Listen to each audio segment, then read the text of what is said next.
حسین کو قتل کس نے کیا؟ بھئی انہیں کس نے قتل کیا؟ تو وہ سوچے کہ اب انعام ملنے کی باری ہے، اب جاگیریں ملیں گی، اب شہر ملیں گے، اب حکومت ملے گی، اب انعام و اکرام ملے گا۔ بشیر ابن مالک پرتپاک انداز سے آگے بڑھ گیا، اس نے کہا سرکار یہ کام میں نے کیا ہے، آپ کی رضا جوئی کے لیے، آپ کی خوشنودی کے لیے میں نے خیر خلق اللہ کو قتل کیا ہے۔ جملے پر غور کیجئے گا، خیر خلق اللہ، جو مخلوق میں سب سے بہتر تھا، میں نے اس کو قتل کیا ہے۔ یہ جملہ اس کے گلے کا پھندہ بن گیا، یہ جملہ بشیر ابن مالک کے گلے کا پھندہ بن گیا، نہیں انتقام کی وجہ بن گیا۔ یزید کو غصہ آ گیا، تل ملا گیا، وہ تو اپنے آپ کو سب سے بہتر سمجھ رہا ہے، خلیفہ وقت بنا بیٹھا ہے۔ اس نے کہا کمینے، اگر یہ خیر خلق اللہ تھے تو پھر تو نے انہیں کاٹا کیوں؟ انتقام تو اول دن سے شروع ہو چکا ہے۔ آقا امام حسین رضی اللہ تعالیٰ عنہ پر ظلم و جفا کرنے والوں کا انتقام شروع ہو چکا ہے۔ کہاں اگر یہ خیر خلق اللہ تھے تو انہیں تو نے کاٹا کیوں؟ تو مکار ہے، تو جھوٹا ہے، تو دغاباز ہے، تو چاپلوس ہے۔ جلاد کو حکم دیا اسے ابھی یہاں سے باہر لے جا، ایک بار میں اس کی گردن ہاتھ سے پار کر دے۔ ختم۔ بشیر ابن مالک، بولیے نا، بشیر ابن مالک ختم۔ سناٹا چھا گیا، شمر کے بھی حوصلے پیچھے ہٹ گئے، کتنے خواب دیکھے تھے سب ٹوٹتے ہوئے نظر آ رہے ہیں۔ چپ ساتھ کے بیٹھا، اس نے کہا شمر تو امیر بن کے آیا ہے، کچھ بولے گا؟ تو اب ناپ کے، تول کے، سوچ کے، سمجھ کے ایک ایک کا اس نے تعارف کرا دیا۔ یہ حبیب ہے، یہ زہیر ہیں، یہ فلاں ہیں، یہ فلاں ہیں، اور یہ خانوادے کے افراد ہیں، یہ حسین ہیں، اور میدان کربلا اس طریقے سے رونما ہوا اور ایسا ہوا، اور پھر اس طریقے سے ہم نے فتح حاصل کی۔ سنا دیا سب کچھ، سنا دینے کے بعد، سب کچھ سنا دینے کے بعد ایسا ہوا۔ دربار میں بلکہ ہر وقت یزید کے پاس اس کا حکیم رہتا تھا۔ اس کے بیماری تو پہلے سے لگی پڑی تھی، اور وہ بھی بہت موذی، بہت خطرناک، بہت مہلک بیماری۔ تو وہ ایک حکیم رکھتا تھا، اور وہ حکیم یہودی تھا۔ حکیم کا نام جالوت تھا۔ جالوت آگے بڑھا، چونکہ وہ حکیم ہے یزید کا، کہنے لگا اے امیر، کیا آپ مجھے یہ بتائیں گے کہ آخر یہ ماجرا کیا ہے، اور یہ دشت میں جو امتیازی انداز میں رکھا گیا ہے یہ سر کس کا ہے؟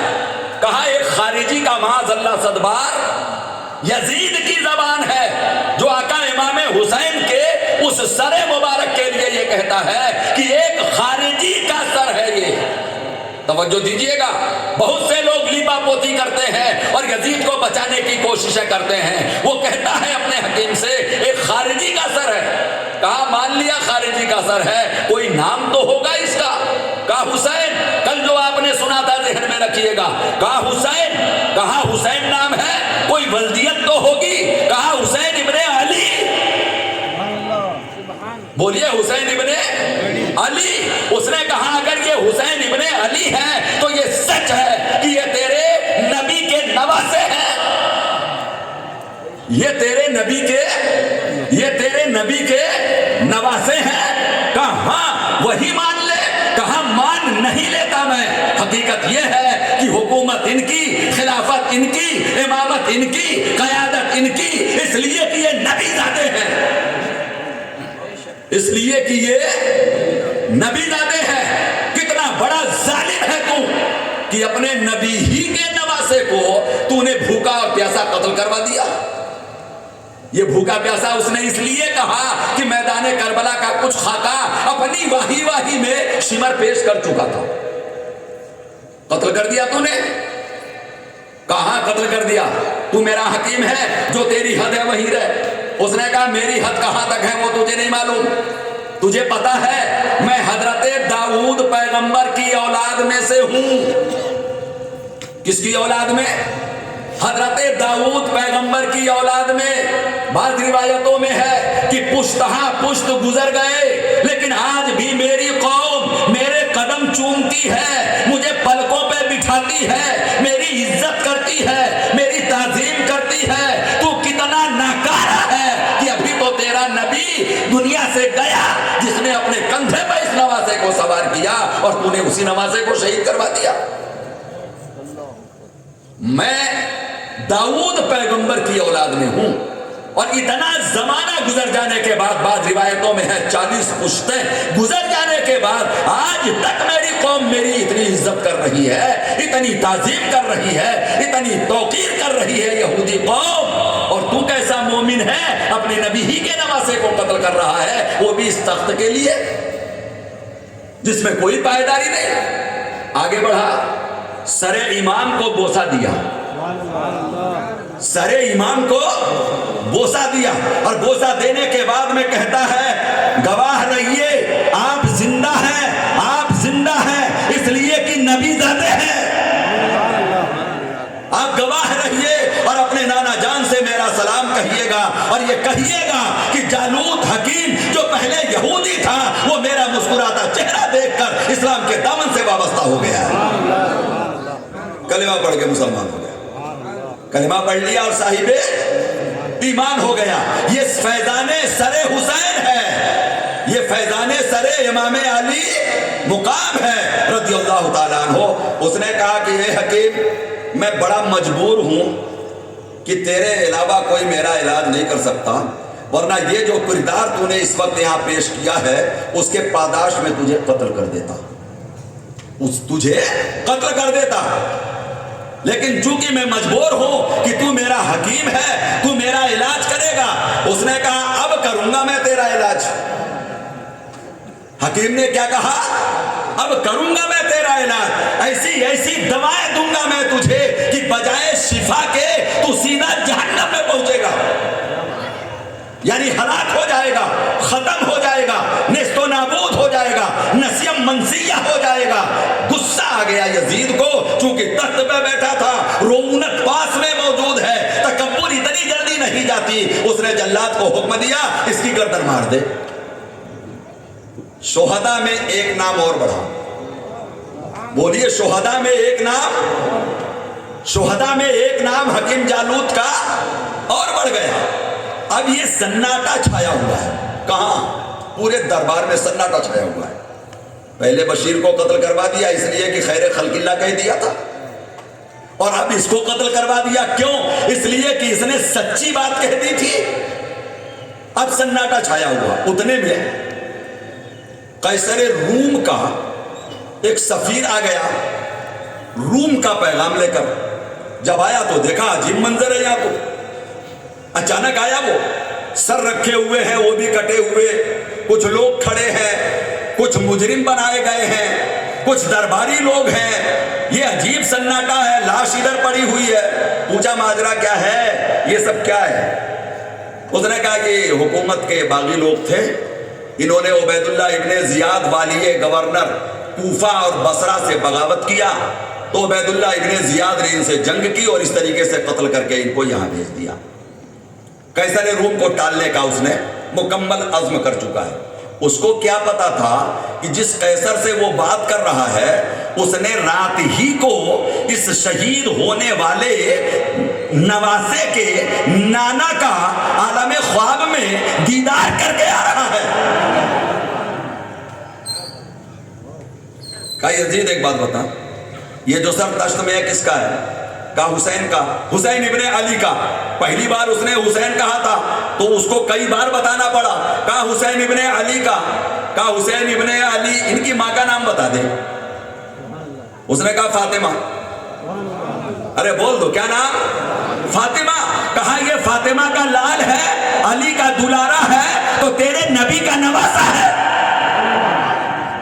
تیرے نبی کا نواسا ہے۔ کیا مجھے تو جانتا ہے؟ میرا باپ عیسیٰ روح اللہ کے حواریوں میں سے ایک حواری تھا، ایک مددگار تھا عیسیٰ روح اللہ کا۔ حضرت عیسیٰ نے کہا تھا نا من انصاری اللہ قال الحواریون نحن انصار اللہ، تو یہ صحابی عیسیٰ روح اللہ کی اولاد میں تھا قیصر روم.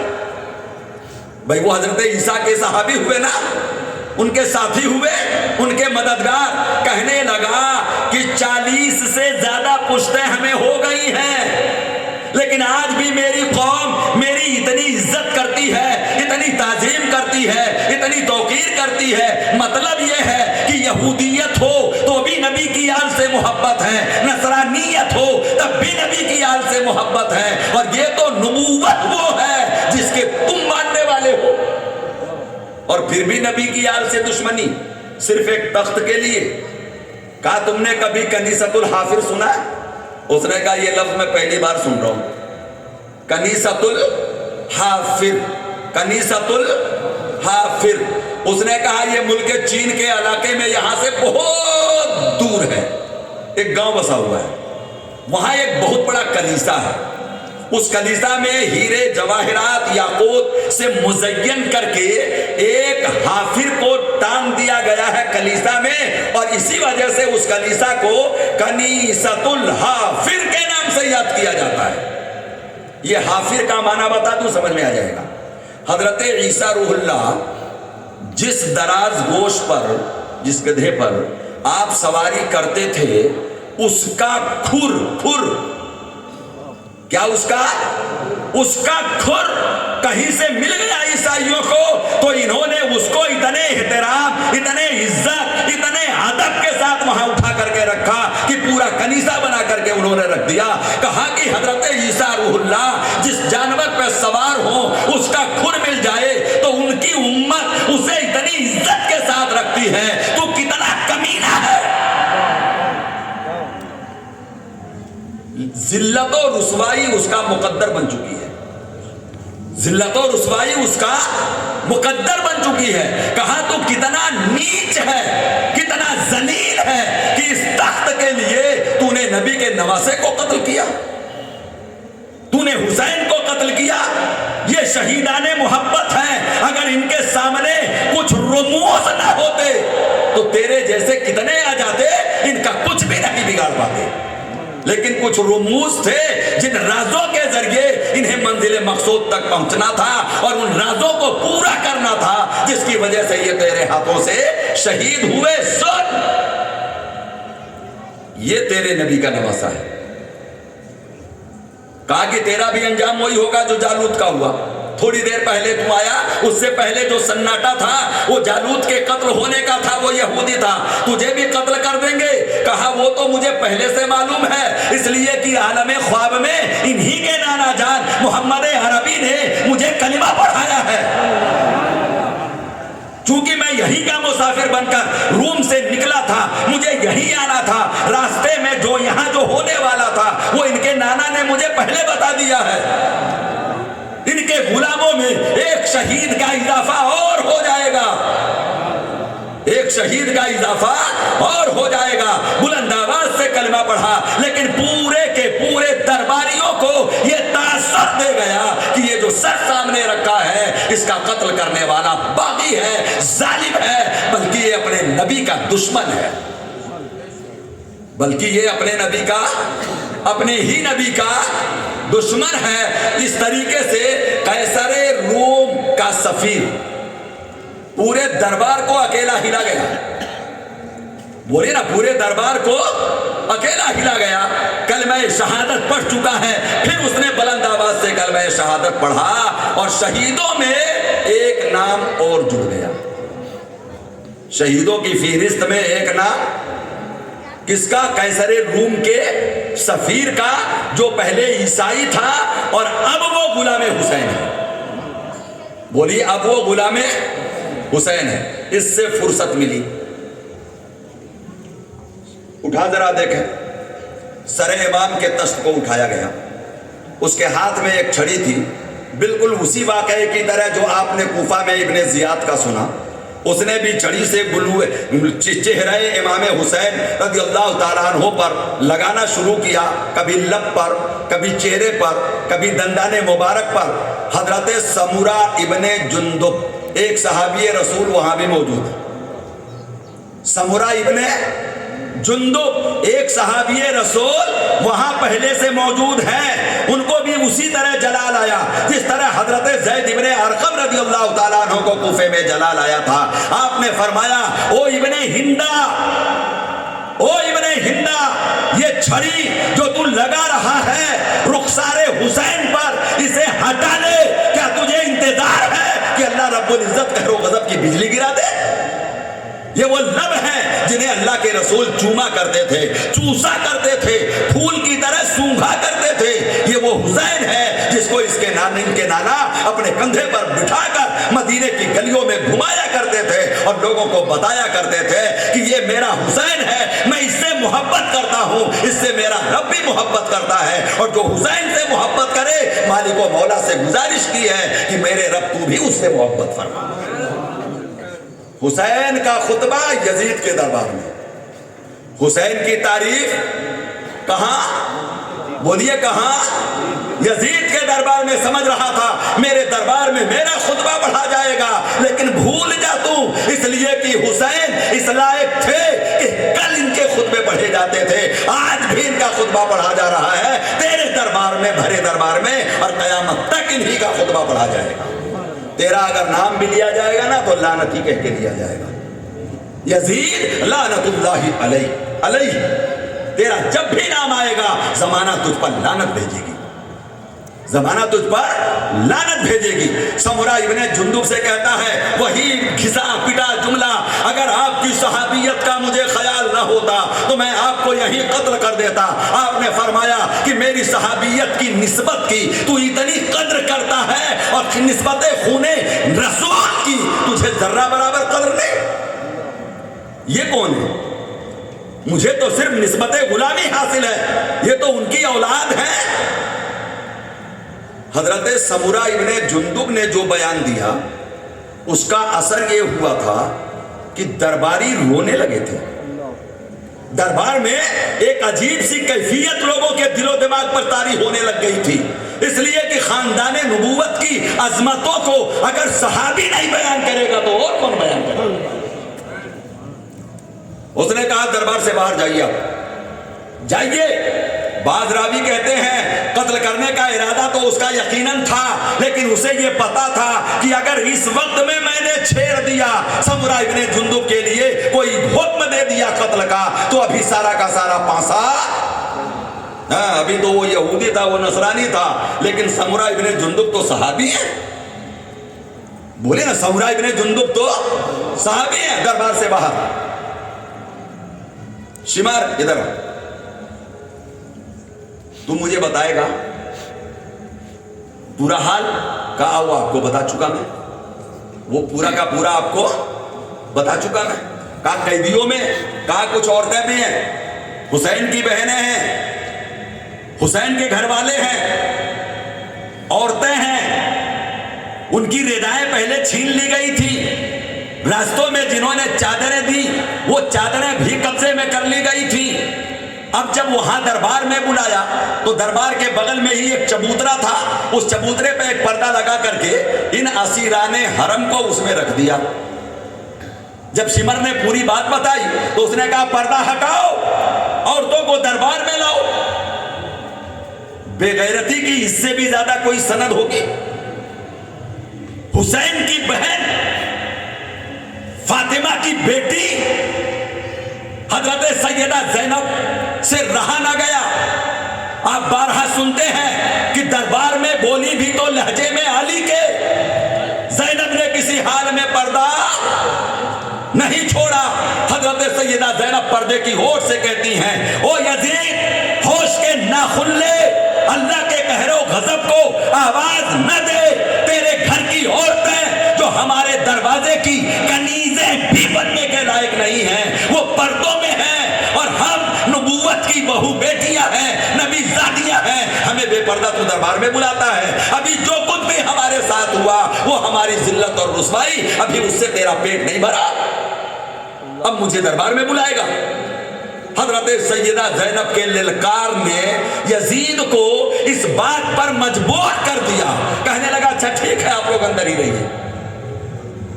ایک زینب کی للکار نے حضرت زینب اور دیگر عورتیں پردے کے پیچھے اب بھی موجود ہیں، لیکن ماحول کچھ خوشگوار نہیں ہے. بولیے نا، کچھ خوشگوار کیوں؟ ایک قتل، دوسرا قتل، اور پھر اس کے بعد سمرہ ابن جندب، اور پھر بشیر ابن مالک جو قتل ہو گیا. یہ سارے حالات اسی دربار میں ہو رہے ہیں. ہونے دو. ماحول کو چینج کرنے کے لیے اس کو موقع مل گیا. کس کو؟ یزید کو. اس کا بیٹا اندر سے حرم سے باہر آیا، دربار میں جوان تھا، کڑیل تھا، تقریباً وہی 21-22 سال کی عمر تھی. آقا امام زین العابدین جو عابد بیمار ہیں، اتنے ظلم و جفا سہے ہوئے ہیں، سفر کی صعوبتیں جھیلے ہوئے ہیں، بیمار پہلے سے تھے، اور پھر یہ زخم، یہ مصیبت، یہ غم، یہ امتحان، اور یہ اتنا لمبا سفر، کس کس حال سے وہ گزرے ہوں گے اندازہ لگا سکتے ہیں. لیکن یزید کے بےہودہ پن کا آپ اندازہ لگائیے. اور یہ تعجب کی بات نہیں ہے. جو پرندے لڑاتا ہو، جو شراب کی سراہیاں چھلکاتا ہو، جو نمازیں چھوڑتا ہو، جو عیش و عشرت کی زندگی میں جو اس کا ساتھ دے، اس کے لیے وہ انعامات کے دہانے کھولتا ہو، اس کے لیے کشتیاں لڑوانا کوئی بعید از قیاس بات تو نہیں ہے. اس نے کہا امام زین العابدین، یہ میرا بیٹا آپ ہی کی عمر کا ہے، آپ ہی کی عمر کا ہے، کیا آپ اس سے کشتی لڑیں گے؟ لیکن اس سے پہلے ایک بات اور سنیے، اور یہ چیپٹر بھی بڑا عظیم ہے، بڑا عجیب ہے، بڑا غریب ہے. جب حضرت سیدہ زینب نے للکارا تو اس نے عورتوں کو اندر ہی چھوڑ دیا. پھر کہنے لگا، اے حسین، اگر آپ نے میری بات مان لی ہوتی تو آپ کو عزت ملتی، وقار ملتا، عروج ملتا، دھن دولت ملتی، جاگیریں ملتی. آپ نے میری بات نہیں مانی، مجھ سے آپ ٹکرائے. آپ دیکھیے، اللہ نے مجھے عزت کی کرسی پر بٹھایا ہے اور آپ کو ذلت کے تشت میں رکھ دیا ہے. معاذ اللہ. کہیے نا ایک بار، کیا کہا اس نے؟ اپنی تعریف اور آقا امام حسین کی اس طریقے سے وہ توہین کر رہا تھا، زبان امام زین العابدین خاموش نہ رکھ سکی. جلال آ گیا. علی کا شعر ہے، شیروں کا شعر ہے. بیمار مت سمجھنا، بیمار سی صورت دیکھ کے تم بیمار نہ سمجھو عابد کو. ہوتے ہیں مسیحا وقت کے جو، یہ بھی ہیں انہی بیماروں میں. ہوتے ہیں مسیحا وقت کے جو، یہ بھی ہیں انہی بیماروں میں. جلال آ گیا. اور آپ نے ایسے ایسے بلیغانہ اور فصیحانہ انداز میں یزید کو بھرے مجمع میں بے عزت کیا کہ اس کی تاب نہ لا سکا. اس نے کہا بتا تو سچا ہے یا یہ جو دشت میں ہے وہ سچا ہے؟ بتا نا. سچائی کی قسمیں تیرے نام کی کھائی جاتی ہیں یا میرے بابا حسین کے نام کی کھائی جاتی ہیں؟ تو اپنا شجرہ سامنے لا اور میں بھی اپنا شجرہ سامنے لاتا ہوں. حسین کون؟ علی، فاطمہ، حسن، حسین، جعفر. خود نبی پاک کا جھوٹ بولتا ہے تو، اور پھر شرم بھی نہیں آتی تجھے. جب خفت محسوس کی تو اس نے کہا یہ جوان کون ہے، اسے بھی قتل کر دو. لوگوں نے بتایا امام زین العابدین یہ امام حسین کے لختے جگر ہیں اور اکیلے بچ کے آئے ہیں. تو وہ شمر کی طرف متوجہ ہوا. او بے وقوف، ہم نے تو یہ کہا تھا، جملے ہم نے تو یہ کہا تھا نسل حسینی میں کوئی بچنے نہ پائے. معاذ اللہ. یہ کون ہے؟ حسین کا بیٹا ہے. تم نے اسے کیوں نہ مار دیا؟ کہا محرم تھا یہ، عورتوں کا محرم تھا یہ. لیکن جلاد اس کے حکم کو پا کر آگے بڑھنا شروع ہوتا ہے. ایک آواز ابھرتی ہے، وہ بھی پردے کی اوٹ سے، اور وہ بھی کس کی؟ سیدہ ام کلثوم رضی اللہ تعالیٰ عنہ کی. حضرت ام کلثوم نے کہا یزید ایک بات تو کان کھول کر کے سن لے. ابن زیاد کے دربار میں جب اس نے قتل کرنے کا حکم دیا تھا تو سیدہ زینب ان کے آگے آ گئی تھی. پہلے ہم عورتوں کو قتل کر دے تاکہ ہمارا محرم ہی نہ رہے کوئی، اس کے بعد میں جو چاہے کرتے رہنا. جب ہم نہ رہیں گے تو محرم کی ضرورت نہ پڑے گی، جو چاہے وہ کرتے رہنا. لیکن یہاں حضرت سیدہ زینب بولی، کہا یزید اب تک جو ظلم ہوئے ہیں خانوادہ نبوت پر، یہاں تک کیا تیرے دل کے سکون کے لیے وہ کافی نہیں کہ ایک اکیلا نسل حسینی کا ایک چراغ جو ابھی جل رہا ہے تو اسے مٹا دینا چاہتا ہے؟ ایک بات سن لے اور کان کھول کر کے سن لے، اب تک ہم نے صبر کیا ہے، اپنی زبان نہیں کھولی ہے، اپنی زبان بولیے، اپنی زبان۔ آپ کو بھی زمانہ ہو گیا سنتے سنتے، کربلا سے لے کر کوفہ تک، کوفہ سے شام تک کوئی ایسا جملہ تاریخ میں بتاؤ جس میں آل نبی نے ان یزیدیوں شامیوں کے لیے بد دعا کی ہو، کوئی تاریخ بتاؤ۔ آپ نے فرمایا یزید سن لے، اب تک ہم صبر کرتے رہے ہیں، ہماری زبان مت کھلوا، اگر زبان کھل گئی تو پھر اپنے انجام کی خبر کر لینا، اس بات سے باز آ جا اور میرے بھتیجے زین العابدین کو قتل کرنے کا ارادہ ترک کر دے۔ اس نے پھر بھی کوئی توجہ نہیں دی، جلاد کی طرف مخاطب ہوتا ہے اور پھر کہتا ہے کہ تو نے میرے حکم پر عمل نہیں کیا، امام زین العابدین کو قتل کر دے۔ ادھر اس کا حکم چلتا ہے، ادھر بی بی ام کلثوم کی زبان کھلتی ہے، اور زبان کھلتی ہے تو بارگاہ رسالت میں فریاد جاتی ہے۔ فریاد کہاں جاتی ہے؟ بارگاہ رسالت میں، حبیبی یا رسول اللہ، یا جدی، یا نانا جان، آپ کا نواسا حسین میدان کربلا میں شہید کر دیا گیا ہے، ظلم و جفا کی منزل سے پورے قبیلے کو گزارا گیا ہے، اور آپ کی نسل کو جو آخری چراغ رہ گیا ہے اسے ضائع کرنے کی تیاریاں مکمل ہو چکی ہیں۔ بارگاہ رسول میں ایک ہی شعر کا یہ فریے، ایک ہی شعر میں جو آپ جس کو مورخین نے بالخصوص مشہد العین، مشہد حسین نور العین میں علامہ ابو اسحاق اصفرائینی نے جس شعر کو نقل کیا ہے، ایک ہی شعر نے کھلبلی مچا دی، یزید پر دہشت طاری ہو گئی۔ قبول، شعر قبول، کانپنے لگا، دھوجنے لگا، ہلنے لگا، یہاں تک کہ اس کا تخت بھی ہلنے لگا۔ ایسی دہشت، وہ بھی بھرے دربار میں، ایک ام کلثوم کی فریاد پر، وہ بھی فریاد نانا جان سے کیا تھا کہ آپ کا حسین بے کسی کے عالم میں، غربت کے عالم میں بھوکا پیاسا قتل کر دیا گیا، اب اس کی نسل بھی ضائع ہونے والی ہے یا رسول اللہ۔ فریاد ہے، فریاد ہے، فریاد ہے، فریاد ہے۔ اس آواز میں اتنی کشش تھی اور مقبولیت کی اتنی انرجی تھی کہ بارگاہ رسول میں دعا قبول ہو گئی اور یزید پر ہیبت چھا گئی۔ کاچا ٹھہرو، زین العابدین آپ دربار میں کھڑے ہیں تو کم سے کم آداب شاہی کا آپ لحاظ رکھیں۔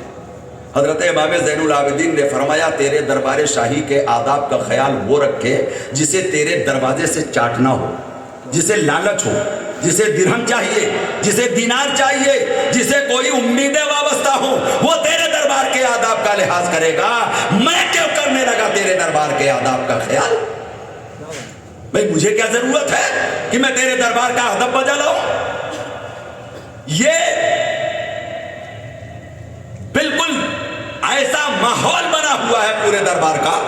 آقا امام زین العابدین، اس سے پہلے حضرت ام کلثوم، اس سے پہلے حضرت سیدہ زینب، اور اس سے پہلے کے واقعات جالوت، قیصر روم وغیرہ کا آپ سنے پڑے ہیں۔ اس کا بیٹا آ گیا، اس نے کہا امام یہ میرا بیٹا آپ ہی کی عمر کا ہے، ذرا دونوں کشتی تو لڑ کے بتاؤ، معاذ اللہ کون جیتتا ہے کون ہارتا ہے۔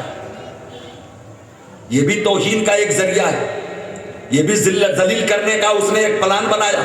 آقا امام زین العابدین رضی اللہ تعالیٰ عنہ نے بردستہ جواب دیا، زمانہ جانتا ہے ہم ابن حیدر ہیں، زمانہ جانتا ہے ہم ابن حیدر ہیں، اگر تجھے مقابلہ ہی کروانا ہے تو دل کے اطمینان کے لیے کیوں، دل کے اطمینان کے لیے کیوں ایک تلوار مجھے دے دے، ایک تلوار اسے دے دے، اور ابھی 2 منٹ میں فیصلہ ہو جاتا ہے کہ کون جیتا کون ہارا۔ تلوار دے ہمیں اور اتار دے میدان میں۔ کون جیتا اور کون ہارا؟ ایک جملے نے پورے دربار میں واپس سناٹا پسرا دیا اور یزید سکتے کے عالم میں واپس چپ۔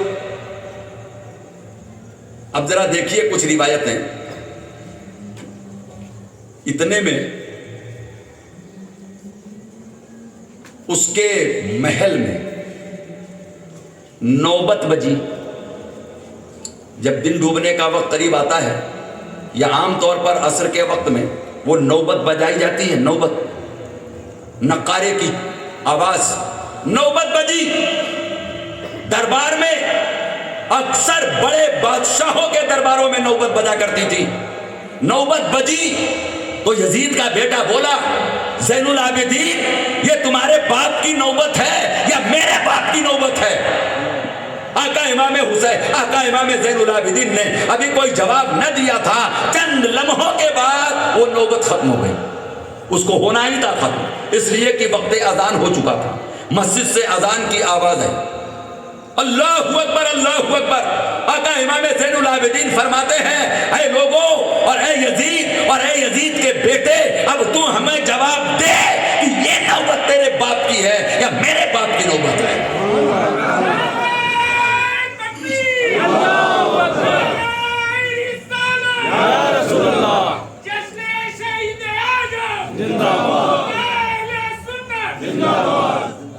اس محل میں تیرے باپ کی نوبت بج رہی ہے، کسی اور محل میں ان کے باپ داداؤں کی نوبت بج رہی ہوگی۔ جتنے محل ہیں، جتنے راجے ہیں، جتنے مہاراجے ہیں، جتنے بادشاہ ہیں، جتنے خلیفہ ہیں، جو جہاں ہے وہاں اس کے باپ کی نوبت بجتی ہے۔ لیکن پوری دنیا میں جہاں اسلام ہے وہاں میرے باپ کی نوبت بجتی ہے، وہاں میرے باپ کی نوبت بجتی ہے۔ بتا محمد الرسول اللہ تیرے نانا ہے یا میرے نانا؟ سکتہ چھا گیا، خاموشی چھا گئی، جواب کی کوئی صورت، بولیے نا، جواب کی کوئی صورت نہیں بن پائی۔ آپ نے فرمایا سن، جب تک یہ نقارہ ہے، جب تک یہ چوب ہے، جب تک یہ محل ہے، جب تک یہ تخت ہے، جب تک یہ کرسی ہے، تب تک ہی یہ نوبت باجے گی۔ لیکن دنیا آتی رہے گی، جاتی رہے گی، زمانہ گزرے گا، صدیاں بدلیں گی، لوگ بدلیں گے، قیامت آ جائے گی، یہ میرے باپ کا نقارہ بجتا ہی رہے گا۔ اللہ اکبر، یا رسول اللہ، یا رسول اللہ، یا علی، یا حسین۔ اب آگے بات بڑھانے کا اس کے پاس کوئی موضوع تو بچا نہیں، اور پورے دربار میں وہ خود ہی اپنے دربار میں رسوا ہو رہا ہے۔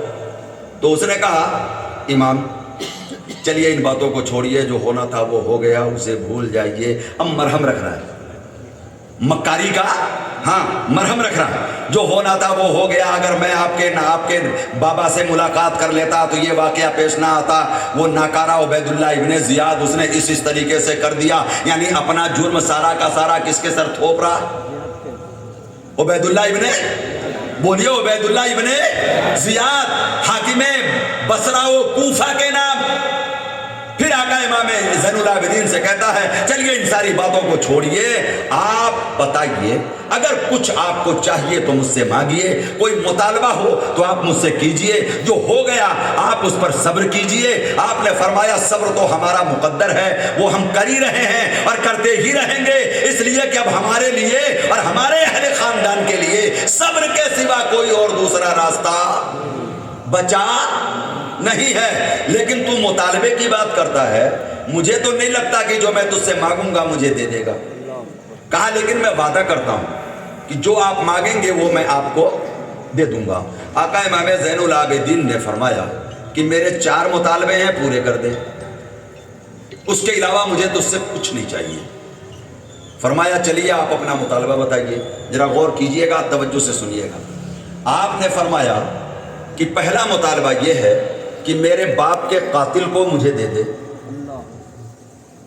میرے باپ کے قاتل کو، بچہ سمجھا ہے امام زین العابدین کو، نبی زادہ ہے وہ، علی زادہ ہے وہ، حسین زادہ ہے وہ، اللہ کی رحمتیں ہیں اس پر، کہا میرے باپ کا قاتل مجھے دے دے، پہلا مطالبہ۔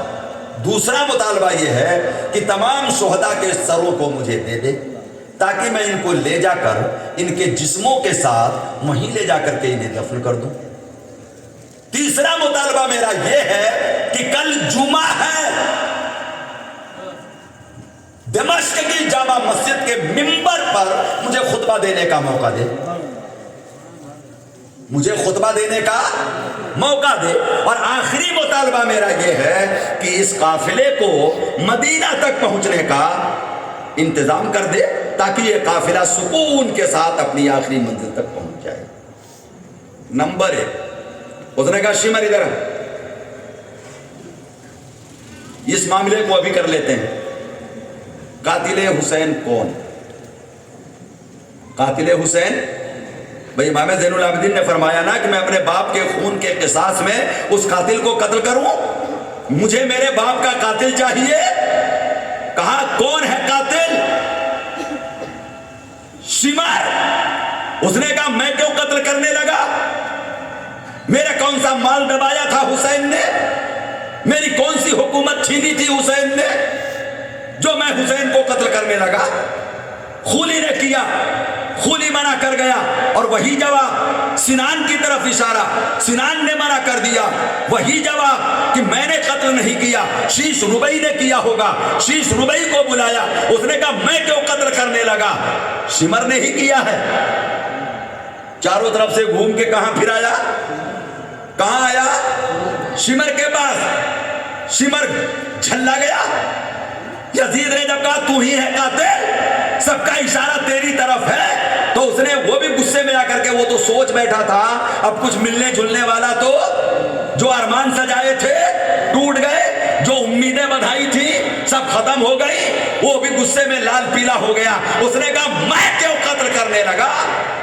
جس کی حکومت جا رہی تھی قاتل وہ ہے، جس نے لشکر جمع کیا قاتل وہ ہے، جس نے فوج بھیجا قاتل وہ ہے، جس نے لوگوں کو اکسایا قتل حسین پر قاتل وہ ہے، جس نے بصرہ کے عامل کو کوفہ بھیجا قاتل وہ ہے۔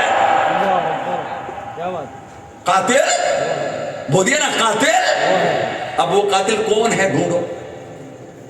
لشکر کس نے جمع کیا؟ فوج کس نے بھیجی؟ خط بھیج کر کے لوگوں کو اکٹھا کس نے کیا؟ امام مسلم کے خلاف ماحول کس نے بنوایا؟ مدینہ سے ترک وطن کرنے پر مجبور کس نے کیا؟ خط بھیج کر ولید ابن عقبہ کو۔ کون ہے وہ؟ جب دیکھا کہ معاملہ مجھ پہ ہی آ گیا تو کہنے لگا حضور یہ ایک مسئلہ چھوڑ دیجیے، ایک مطالبہ معاف کیجیے، اس مطالبے کو ہم پورا، بولیے نا ہم پورا، ہاں یہ خون حسین کا انتقام ہے، تم چین نہیں پاؤ گے، نہ دنیا تمہارے لیے چین کی جگہ بنے گی، اور آخرت میں تو تمہارے لیے چین ہے ہی نہیں۔ جب غصے سے لال پیلا ہوا تو کہنے لگا نکل جا میرے دربار سے، تم لوگ کسی کام کے نہیں ہو۔ شمر نے آنکھوں میں آنکھیں ڈالی، کہا ہاں اب کیوں نہیں تو اپنے دربار سے نکالے گا، تیرا کام تو ہو چکا۔ بھئی تیرا کام تو، بولیے نا تیرا کام تو، کہاں گئے وہ انعام، کہاں گئے وہ اکرام، کہاں گئی وہ حکومتیں، اور کہاں گئے وہ پروانے جو ان لوگوں کو ملنے والے تھے، کہاں گئے وہ عہدے؟ نہ ادھر کے رہے، ایمان بھی گیا، دنیا بھی گئی، بولیے نا ایمان بھی گیا، دنیا بھی گئی، اور ابھی ذلت و رسوائی ان کے مقدر میں باقی ہے، اور طرح طرح سے انہیں ابھی انجام تک پہنچانا، بولیے نا ابھی کتنی ٹھوکریں ابھی باقی ہیں، وہ ابھی بات کی بات ہے، ابھی تو ایک دربار سے نکالے گئے، یزید کے دربار سے۔ کہا حضور باقی باتیں آپ کی ہم مان لیں گے، جمعے کا خطبہ آپ کا، جمعے کا خطبہ آپ کا، آپ کیجئے گا تقریر، اور سر بھی آپ کو دے دیں گے، اور قافلے کا انتظام کر دیں گے، نعمان ابن بشیر کو بلائیں گے۔ یہ نعمان ابن بشیر وہی صحابی رسول ہیں جو کوفے کے گورنر تھے جس وقت حضرت امام مسلم وہاں لوگوں سے بیعت لے رہے تھے، لیکن انہوں نے سختی نہیں کیا امام مسلم پر، اس لیے انہیں معزول کر کے عبید اللہ ابن زیاد کو کوفہ بھیجا گیا تھا۔ یہ وہی نعمان ابن بشیر۔ جمعے کا دن آیا, نماز کا وقت قریب ہے, آقا امام زین العابدین مسجد میں پہنچ چکے ہیں, مسجد میں پہنچ چکے ہیں, خطبہ آپ کو دینا ہے, یہ وعدہ امیر سے ہو چکا ہے, یزید سے ہو چکا ہے. یزید بھی جلدی پہنچا. اس نے جب منظر دیکھا, چونکہ 1 دن 2 دن پہلے کی بات تھی, یہ وعدہ تھا نا, اور وہ بھی بھرے دربار میں وعدہ تھا, تو پورے دمشق میں یہ آواز پھیل گئی کہ فرزند حسین خطبہ دیں گے, نبی کا لال خطبہ دے گا, آل رسول خطبہ دے گا, علی کا پوتا, اور یہ پورا عرب جانتا ہے. اعلیٰ حضرت سرکار نے آقا نبی کریم کے لیے فرمایا تھا, تیرے آگے یوں ہے دبے لچے فصحاء عرب کے بڑے بڑے, کوئی سمجھے منہ میں زبان نہیں بلکہ جسم میں وہ فصاحت و بلاغت خاندان کا ترے امتیاز تھا. کبھی وقت رہے گا تو گفتگو ہوگی, یہ عالم صاحب آپ کو بتائیں گے. حضرت امام زین العابدین کے بیٹے حضرت امام زید شہید, آپ کے بارے میں تاریخوں میں تحریریں موجود ہیں کہ اگر حضرت زید شہید خطبہ دینے لگے تو دریا کی روانی رک جاتی. بولیے نا, دریا کی روانی رک جاتی. ایک مورخ کہتا ہے کہ تلوار سے زیادہ تیز کار امام زین العابدین امام زید شہید کی زبان کے جملوں میں تھی. امام زید شہید رضی اللہ تعالیٰ عنہ, تو وہ تو بیٹے ہیں امام زین العابدین کے. امام جعفر امام محمد باقر آپ کے بیٹے ہیں جو باقر علم و ہدا ہیں, اور امام جعفر آپ کے پوتے ہیں. وہ امام زین العابدین جب اس نے دیکھا کہ آج تو دمشق کی جامع مسجد میں شہر کے امیر, شہر کے بڑے بڑے تاجر, شہر کے بڑے بڑے رئیس, شہر کے بڑے بڑے لوگ جمع ہیں, اب پچھتاوا ہونے لگا کہ میں نے ان کو خطبے کی اجازت کیسے دی تھی. کہیں بنا بنایا کھیل, چور کی داڑھی میں تنکا ہمیشہ رہتا ہے, مجرم ہمیشہ ڈرتا رہتا ہے, اس کو چاہے کیسے ماحول میں بنا بیٹھا دو, اگر وہ مجرم ہے تو اس کا دل دھڑکتا ہی رہے گا. مجرم مجرم ہوتا ہے.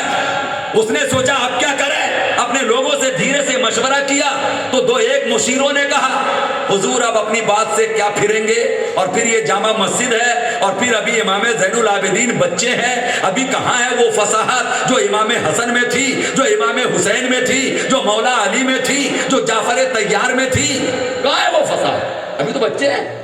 دے دیجئے اجازت, تھوڑی دیر اللہ اور رسول کی بات کر کے یہ اپنا خطبہ ختم کر دیں گے, اس کے بعد میں نماز ہو جائے گی, دے دیجئے اجازت. لیکن چپ, اجازت دے کیسے, ڈر تو لگ رہا ہے کہ کہیں کچھ ہو نہ جائے.